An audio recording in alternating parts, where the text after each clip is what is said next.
We're back in action. Told you we were coming back for part 2. This is what y'all been waiting for, Dadman included.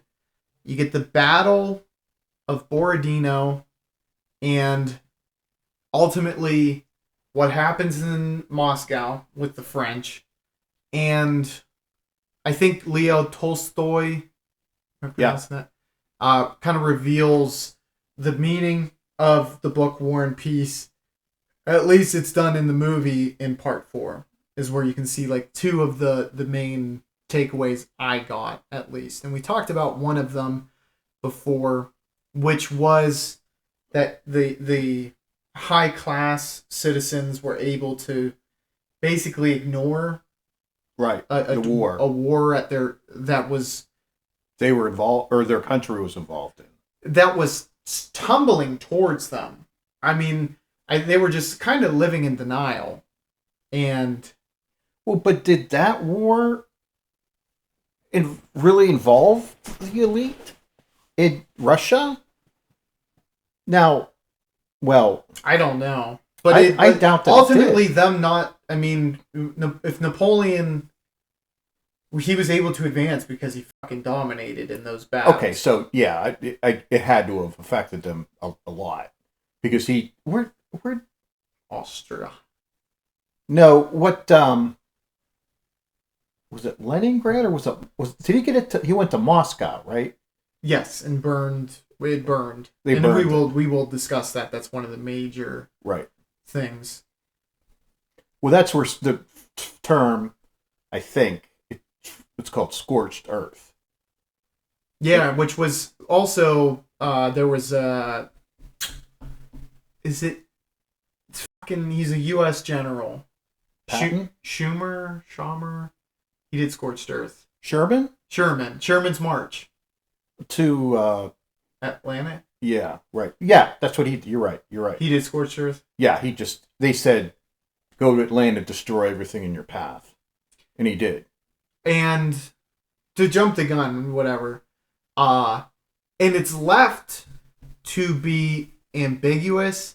I think historically they do think that the Russians did it, but I don't think there's anything. I mean, there's no like fingerprints or whatever, forensics. The Russians fucking lit their city on fire before they left. No, absolutely. They reverse scorched earth Napoleon. Well, yeah. I mean, but I think it's used in both ways. It's like you leave your enemy poison nothing. Your wells before you get out of town. Yes, and they did. They just destroyed the city. So that you have to remember they were there in the winter, so they wanted. Well, it wasn't quite winter. Okay, what time of year? Well, it was. I mean, I don't know how before went. Well, the Battle of Borodino was September 7th, 1812. I'm gonna assume. I mean, they're northern hemisphere, so it would be like November would start. It would be when shit starts to get pretty cold. Yeah, and the Tsar he literally refused to negotiate. He wasn't gonna let the taking of Moscow be his demise. Yeah, he wasn't gonna let it give Napoleon leverage. He was just like, okay, yeah. Well, I read that he was expecting like a peace envoy from Russia, and it never came. Yeah, and that's why it's almost confusing, but it's like historically really interesting. Well, I mean, to him, he wasn't suffering. Well, the Tsar. I mean, and maybe he did the right thing to hang on, because had it not been, France would, after that war, would have been enormous.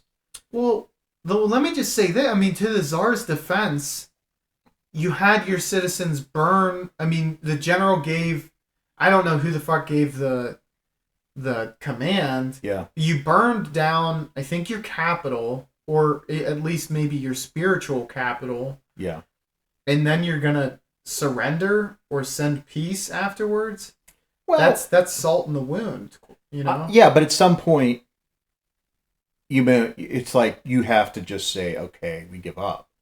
But Russia's so big, you didn't have to, I guess. Well, yeah, and that I mean, like once they come deeper, you're right. Though once you burn it all down, it's like that's there's not much more you could do to us. I mean, where are you going to advance to? Siberia? I mean, we'll hide. You'll never find us. Yeah.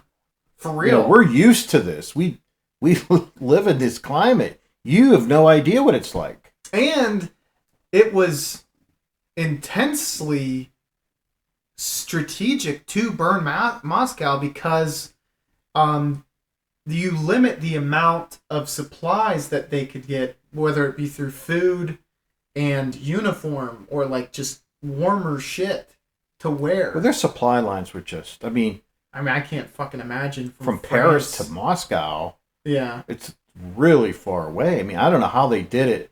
I read, if you don't mind me bringing up, like the losses they incurred were just go ahead. I would astronomical. Encourage it. Like, I don't even know. Now this is post burning of Russia, correct? Well, the whole campaign, the whole Russian campaign. Yeah.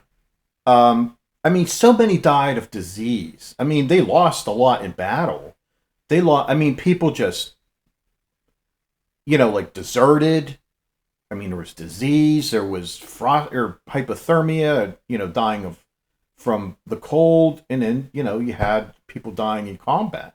They lost more, like 70% of their forces, they think.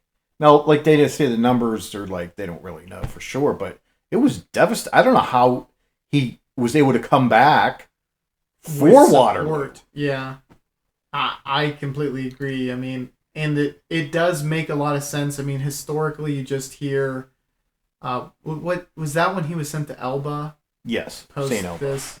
Yeah. And you're like, man, things are weird historically. You get exiled and sent to an island. In this case, I get it.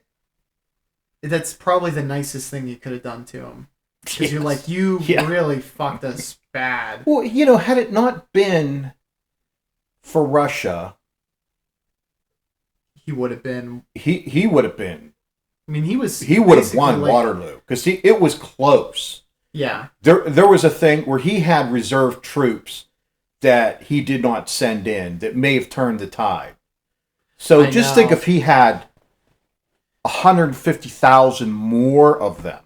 Yeah, because I am fuzzy on the numbers. I want to say he might have had, we'll say 150,000 total, maybe for that. For Waterloo. Yeah. Okay. And I think he had 600,000 for the Russian expedition, and I want to say that the majority, like you said, it might have been 500,000 died on the way back. Yeah. Like, just trying to get from Russia to France afterwards. Yeah. I could be wrong on that. Either way, just know, like, they got screwed. They got stuck there in the middle of winter. It would basically be like, I don't even know, if you had all of your troops on a fucking ship that got stranded in the middle of the ocean. He only had 72,000 troops at Waterloo. Hot dog. He lost 5 times that in the Russian campaign. So there was like about 30 that could have jumped in, because they were supposed to, not to jump the gun. We will talk about this more in depth when we talk about Waterloo. He wanted a third of his troops to follow the Prussians, who were allied with the English. And then the movie didn't do a good job of, because they were like, holy shit, there they are. There's the Prussians. They're coming. But prior to that, there was like the one fucking general was like, I mean, we have to stay on them. That was what Napoleon told us. Yeah. But you have to fucking neutralize them if you're going to stay on the Prussians, or not the Prussians, the... Well, I'll remind me to bring it up, because I saw another movie about Napoleon. Yeah. And about Waterloo, and it was really good. I really liked it. I wish I could remember the name. Well, you don't remember? Well, I can look it up. I'll try to find it. Anywho. But remind me to bring it up, because there was some other things in there, and I don't know how they treated it in Waterloo, but it was instrumental in this battle. Well, once you bring it up, I'll probably recognize what you're saying. Yeah. But anywho, Borodino happens. No, they're not Soviets yet. But the Russians they get fucking wiped out, basically. But they fought so hard that the commander of the Russian troops was like, I felt as though I had dealt a mortal blow to Napoleon.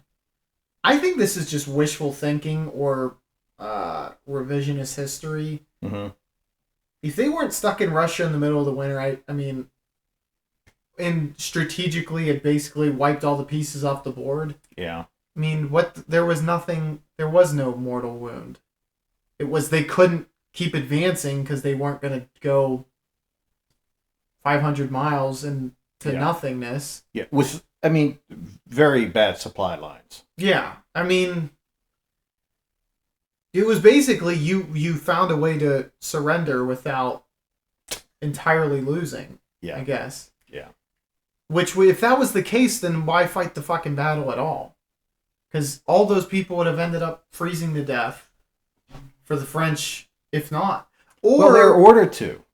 The Tsar ordered them to. A lot of times there's generals and, grunts alike who are ordered to fight this battle. Yeah. And they're like, I really would rather not. I mean, maybe we just let them take this territory and we all live. Well, they were discussing, do we fight the Battle of Moscow?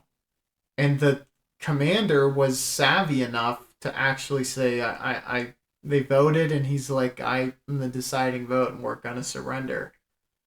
And did they surrender? Well, they just weren't going to fight for it. Yeah, okay. It's like, you got Moscow. Yeah. So, and I mean, they never waved the white flag, but... Well, they left the field. They refused to fight. Which sometimes, if I'm playing a game that I'm losing and therefore is unfair, I leave the field. Well, and when they go home, I consider it a victory as well. Did they beat you? Nope. Didn't play. Yeah. Did you win? No, of course not. I didn't win. No. Part 3 is dynamite. It's just more. You get it in part 1, the craziness of battle, and part 3 is just literally. I mean, I don't know how much of the runtime. It's like 80 minutes, and I think it's all battle. So. Oh my God! I gotta watch that. You would love it. Yeah, I loved it. It's a 5 out of 5. I think it was chaos. It's a 5 out of 5 for me. That part. Oh wow! Now they said Napoleon. Napoleon's tactics were used. His war tactics were used for a very long time after him. They said, "Wow, he was a military genius." Yeah. Like somebody said, one of the generals who fought against him. He said, he seems like he's everywhere at once. He's like, you never know where he's going to show up. Like his troops are going to be. Like just the way he positioned them, and he just was very bright about where to engage, and I don't know, just his tactics were supposedly so good that they used them for decades after. Yeah, I don't want to harp on the point, but I guess that's where common sense. Sometimes the brightest guys have no common sense, and. Yeah, well, I mean, there was a military strategy that everybody followed, and I think he just said, "This isn't the way to engage in war. Yeah, but we should be doing this way." I'm saying the getting stuck in Russia in the winter. That's pride goeth before the fall thing. Yeah, well, I think he was like, "Where's my?" He was so ambitious that he was like, "I want crowned for this. I want acknowledge the fact that I beat you," and.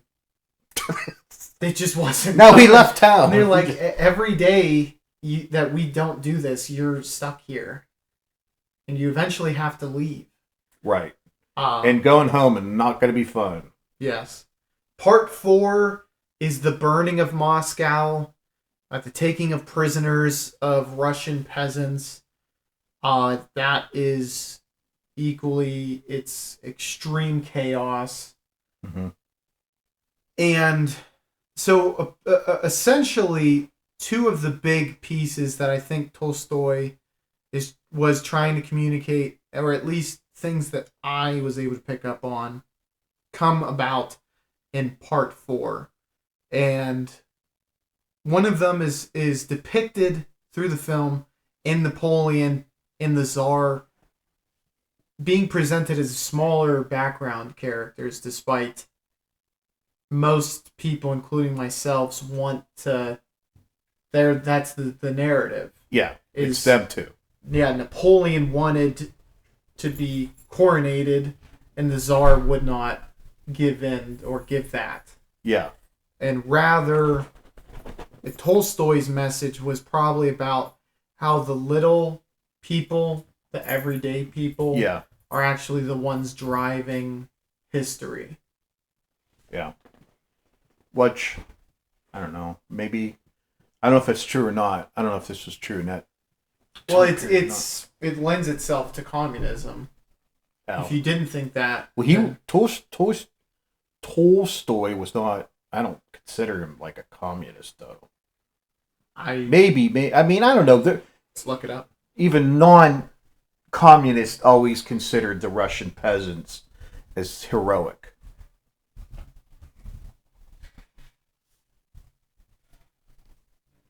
He was not. He was not communist. He was a Christian anarchist who rejected the state and all institutions based on force, including the government and military. His ideas did share some similarities with communist ideals.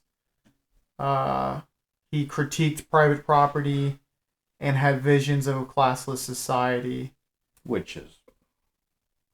That's fucking communism. Well, I guess I don't know.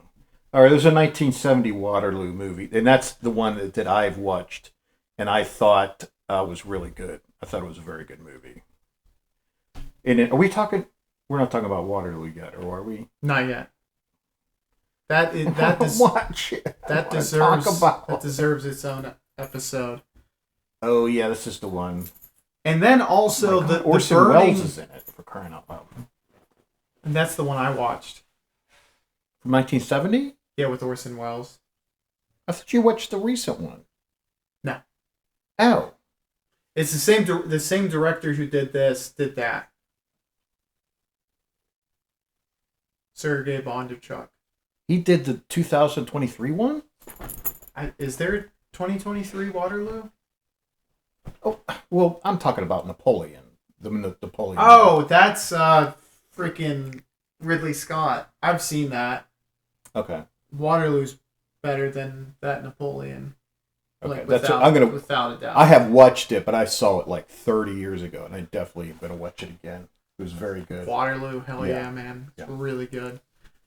You don't know who lit the fires, and I think, again, that's to kind of like... It doesn't matter who lit the fires. It's to say that war, and this is more Tolstoy too, just based on him being a pacifist. It's like war disintegrates, or everything that it touches becomes destroyed by war. Like, you can't create out of destruction. Mm-hmm. And war in a pacifist mind would be destruction. Yeah. So it didn't matter if the Russians did it or if the French did it. Their conquest. It's a consequence of war. Yeah. Which, I mean, those are two really cool things, and they were communicated pretty well. And it's just a chaotic fucking scene, man. That part 4 is... everything is so well done. It looks amazing. Mm-hmm. There's some odd editing and stylistic choices, because you're like, man, you guys have so much footage, and you could just do this bone simple, or blood simple, and it would be amazing. And they decide to, like, hey, let's innovate in editing too on top of this. Right. But it comes out super well in part 4, and I give that a 5 out of 5 as well. So good. Okay. overall, the whole series, I mean, it would round up to a 5. It was one of those series like the Human Condition trilogy, just momentous epics that lives up to its runtime and is earned. But like we said, I mean, it's not. I'm not going to call it a trilogy. Just say it's a trilogy with like with 1 plus 1, kind of as the finale. You got a trilogy and then you have an extra one. Yeah, and it couldn't end with 3. Part 4 is definitely needed. And you know the romance comes to a conclusion in 4, which you know whatever like you could do without it, I guess, but it makes part 2 more necessary with its inclusion at the end, because there's like a revelation between the girl and the one that she loved and who she ends up with. Who cares? It's to say that you know, war doesn't make you better, but there's a wisdom in experiencing those great events, tragedies and losses. Yeah. So it's an added element to War and Peace, you know. Yeah. But I can see why people think the novel is so cool, because the adaptation, it felt very grand and was just very poignant, profound, and touches on a lot of stuff. It's all around impressive. And I thought to myself, if the U.S., let's just say, you know, the U.S. government gave a blank check to the director of our choice, what would we come up with, and how good would it be? And would it? I mean, it'd probably my thing would be, well, it would be either Second World War or it would be the Civil War. Yeah. Independence War of Independence, man. That would be dope. That's a good point. Yeah, that'd be good too. Although I do think that World War II is our shining moment, quite frankly. Yeah. And man, you go balls out with fucking the amount of extras and the planes and all that shit. I mean, that you could do 10 hours of it. Yeah. Because you have the Pacific. I mean, there's like warfare going on everywhere. I mean, there's warfare in Africa. Yeah, there, and in like, not in China, but like west of China I don't know what, but I mean, I read about it. I can't remember the name of it, and it's changed since then. The area they were in, and I was like, were we there? And we were. Somebody was there. You know, in the Second World War conflict, somewhere in China. Not China, but in that area of the world.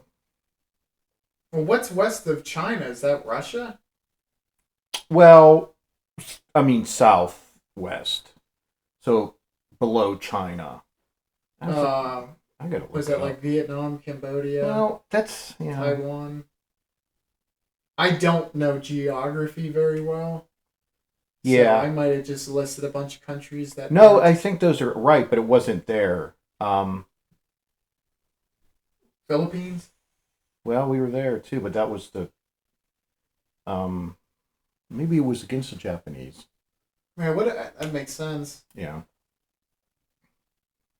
The Japanese, they were very bad people too. Unit 731, look it up. You'll be happy that you're informed now. You didn't already know.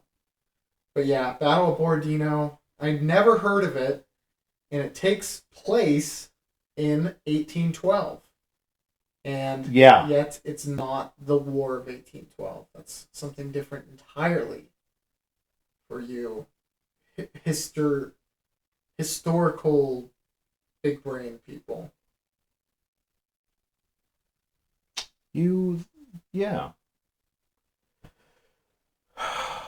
I didn't know it was called. I didn't know any of the battle names.